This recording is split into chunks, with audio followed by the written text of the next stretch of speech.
कशाला भाजीचं बीज बोलत सिडकोचा अध्यक्ष महायुतीचा कोणतरी अध्यक्ष होईल आणि एवढी काय घाई आहे आणि नवी मुंबईतल्या एमआयडीसी मध्ये कशाला तुम्हाला कॉन्ट्रॅक्ट शोधायला लागतो.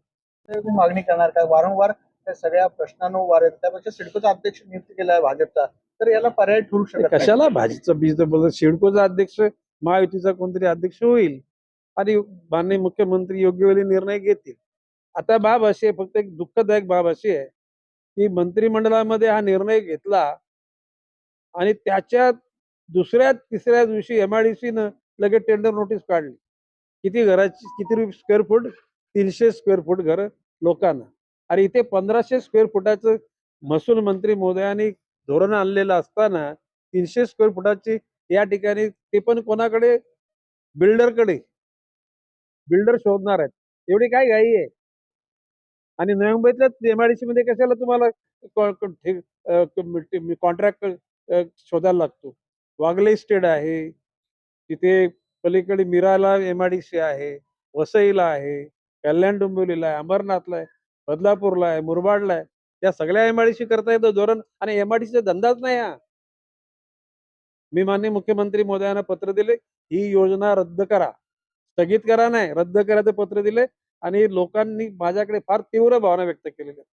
आता तुम्ही बघितलं असाल तुमच्याकडे बऱ्याचशा पक्षाच्या लोकांनी, ऑल पार्टी लोकांनी त्याचा निषेध व्यक्त केलाय, आंदोलनाच्या भाषा केलेल्या आहेत. जर का ऑल पार्टी लोकांना जर त्या गोष्टीचा विरोध असेल तर त्या ठिकाणी माननीय मुख्यमंत्री मोदयांना मी बोललो की SRA1 म्हणजे कुठली? मुंबई. SRA2 म्हणजे रेस्ट मुंबईच्या नंतरचा MMRDचा परिसर. पराग सोमन नावाचे सीओची नेमणूक झाली होती. त्यावेळेला मी माननीय मुख्यमंत्री उपमुख्यमंत्री होते. त्याला गृहनिर्माण सचिव त्यांना रात्री 10 वाजता फोन करून माननीय मुख्यमंत्र्यांनी सांगितले की SRA2 नवी मुंबईच्या बाहेर. ती बाहेर झाली होती. आता तर कर केलेला आहे. कर म्हणजे ते कॉन्ट्रॅक्टर शोधतात. हे होऊ देणार नाही आम्ही. लक्षात आलं की ही माझ्या त्याला गोष्टीचा पूर्ण तीव्र विरोध आहे आणि हा कट आहे पैसे कमवण्याचा. काय बोलतो मी? पैसे कमवण्याचा कट आहे. आता कोण कोण त्याच्यात सामील आहेत ते शोधेन मी. जरा ऐकून घ्या जरा. जर का त्याच्यातून जनसामान्यांच्या भावनांची कदर केली नाही तर मंत्रीपद बाजूला सोडून मी गणेश नाईक रस्त्यावर आहे. कारण आणि ती काही वेळ येणार नाही. माननीय मुख्यमंत्री देवेंद्रजी फडणवीस या गोष्टीला निश्चितपणे रद्द करण्याचा निर्णय घेतील आणि मुंबईच्या जनतेला दिलासा मिळेल. ज्याला माननीय बावनकुळे साहेबांच्या नेतृत्वाखाली ज्याला महाराष्ट्रातल्या सर्व लोकांना 1500 स्क्वेअर फुटापर्यंतची घरं निर्मित करायचे धोरण घेतले असताना या MIDCच्या लोकांना कसली अक्कल सुचली? का घाई निर्णय घेतला? या बाबतीमध्ये माननीय मुख्यमंत्र्यांना तरी विश्वासात घेतलंय का? मंत्रिमंडळाकडे नोट आली का?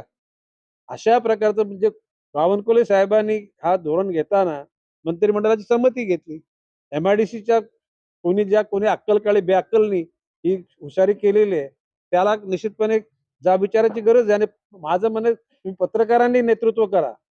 आणि मला माहिती आहे की महाराष्ट्रात देशामध्ये ज्या ज्या वेळेला प्रसंग बाका येतो त्यावेळेला प्रिंट मीडिया, इलेक्ट्रॉनिक मीडिया आणि आता जी सोशल मीडिया या तुम्हा लोकांनी घेतलेला पुढाकार हा जनतेच्या हिताकरता झालेला आहे आणि तुम्ही तसं हिताकरता घ्यावं.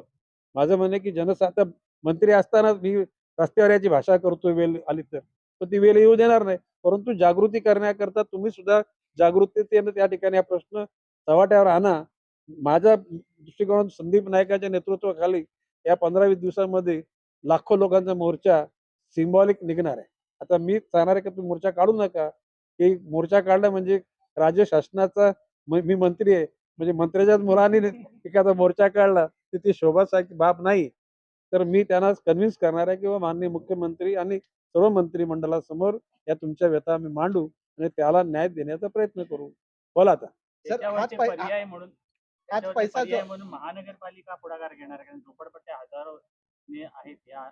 माननीय मुख्यमंत्री देवेंद्र फडणवीस यांच्याकडे नवी मुंबईच्या विषयाकरता ज्याला बैठक झाली त्यावेळेला मी माननीय मुख्यमंत्री महोदयांना विनंती केली होती की नवी मुंबईमध्ये फ्री होल्डच्या जागा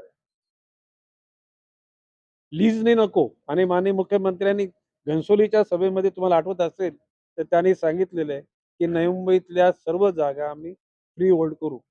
म्हणजे त्या नुसत्या गाववाल्यांच्या नाही, सिडकोनी बांधलेली घरं, सिडकोनी दिलेला भूखंड, त्यावर बिल्डरनी बांधलेली घरं, झोपडपट्ट्यामध्ये राहणारे रहिवासी या सर्वांकरता फुकट घराची योजना.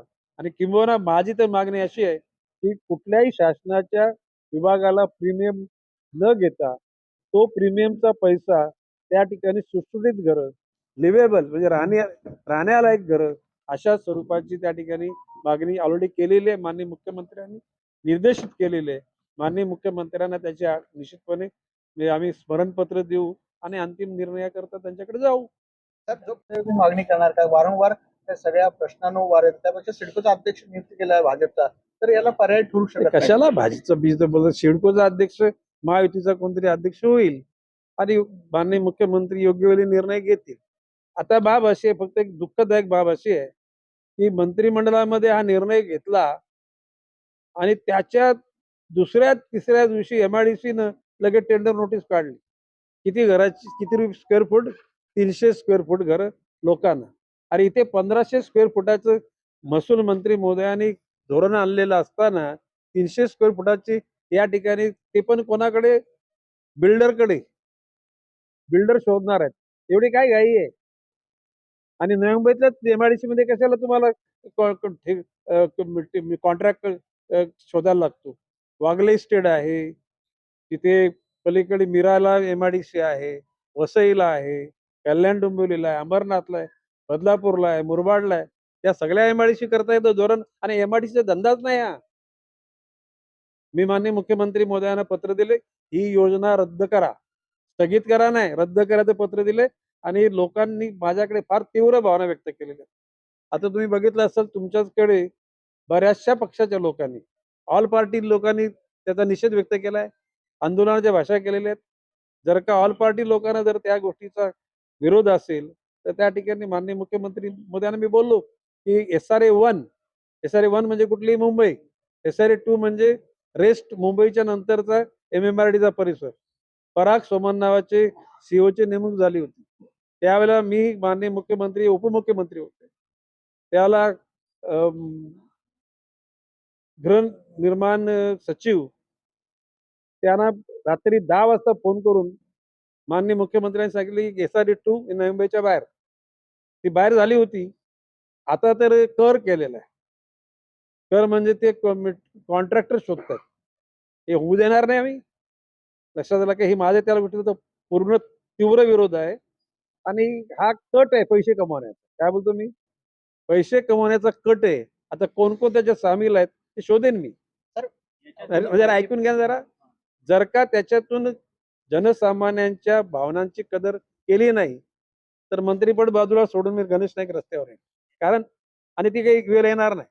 माननीय मुख्यमंत्री देवेंद्रजी फडणवीस या गोष्टीला निश्चितपणे रद्द करण्याचा निर्णय घेतील आणि मुंबईच्या जनतेला दिलासा मिळेल.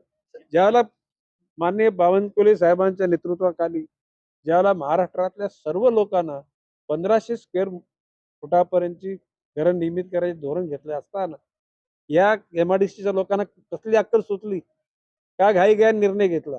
या बाबतीमध्ये माननीय मुख्यमंत्र्यांना तरी विश्वासात घेतलंय का? मंत्रिमंडळाकडे नोट आली का?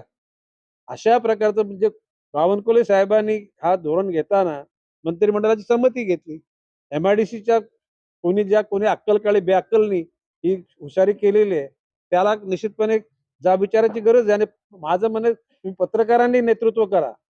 आणि मला माहिती आहे की महाराष्ट्रात देशामध्ये ज्या ज्या वेळेला प्रसंग बाका येतो त्यावेळेला प्रिंट मीडिया, इलेक्ट्रॉनिक मीडिया आणि आता जी सोशल मीडिया, या तुम्हा लोकांनी घेतलेला पुढाकार हा जनतेच्या हिताकरता झालेला आहे आणि तुम्ही तसं हिताकरता घ्यावं.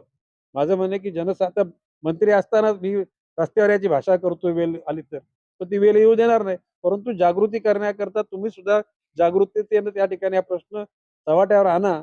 माझ्या दृष्टिकोनातून संदीप नायकाच्या नेतृत्वाखाली या 15-20 दिवसांमध्ये लाखो लोकांचा मोर्चा सिम्बॉलिक निघणार आहे. आता मी सांगणार आहे की तुम्ही मोर्चा काढू नका. की मोर्चा काढला म्हणजे राज्य शासनाचा, मी मंत्री आहे म्हणजे मंत्र्याच्याच मुलांनी एखादा मोर्चा काढला तर ती शोभासारखी बाब नाही. तर मी त्यांना कन्व्हिन्स करणार आहे किंवा माननीय मुख्यमंत्री आणि सर्व मंत्रिमंडळासमोर या तुमच्या व्यथा आम्ही मांडू आणि त्याला न्याय देण्याचा प्रयत्न करू. बोला आता. हाच त्याच्यावरचे पै- पर्याय म्हणून हाच त्याच्यावरचे पैसा पर्याय जो म्हणून महानगरपालिका पुढाकार घेणार आहे कारण झोपडपट्ट्या हजारो आहेत या आपल्या पट्ट्यामध्ये. माननीय मुख्यमंत्री देवेंद्र फडणवीस यांच्याकडे नवी मुंबईच्या विषयाकरता ज्याला बैठक झाली त्यावेळेला मी माननीय मुख्यमंत्री महोदयांना विनंती केली होती की नवी मुंबईमध्ये फ्री होल्डच्या जागा द्या, लीजने नको. आणि माननीय मुख्यमंत्र्यांनी घनसोलीच्या सभेमध्ये तुम्हाला आठवत असेल तर त्यांनी सांगितलेलं आहे की नवी मुंबईतल्या सर्व जागा आम्ही फ्री होल्ड करू. म्हणजे त्या नुसत्या गाववाल्यांच्या नाही, सिडकोनी बांधलेली घरं, सिडकोनी दिलेला भूखंड, त्यावर बिल्डरनी बांधलेली घरं, झोपडपट्ट्यामध्ये राहणारे रहिवासी या सर्वांकरता फुकट घराची योजना.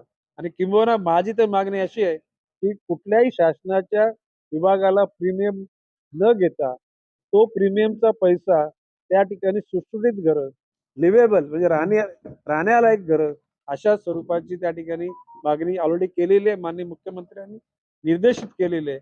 माननीय मुख्यमंत्र्यांना त्याची निश्चितपणे आम्ही स्मरणपत्र देऊ आणि अंतिम निर्णयाकरता त्यांच्याकडे जाऊ. साहेब, जो